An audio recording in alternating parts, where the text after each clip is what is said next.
ఈ రాజాసాబ్ రాజకీయాల్లోకి అడుగు పెడితే డైరెక్ట్గా సీఎం కుర్చీపై కూర్చొని రాజ్యపాలన చేస్తాడు. కొందరు ఉన్నారు, వాళ్ళకి నేను చెప్తున్నాను. నా ముందే మీసాలు దువ్వి తొడలు కొట్టి మరీ చెప్తున్నారు. అలాంటి వాళ్లకు ఈ రాజాసాబ్ హెచ్చరిస్తున్నాడు.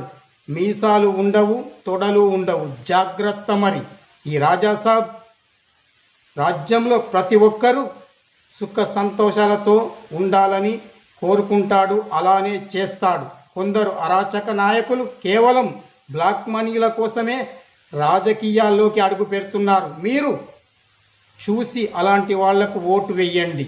అర్థమయ్యిందా? అలాంటి వాళ్ళను ఓడగొట్టండి. ఈ రాజాసాబ్ ఒక్కడే ప్రజాపాలన అందిస్తాడు, అది మాత్రం గుర్తుంచుకోండి.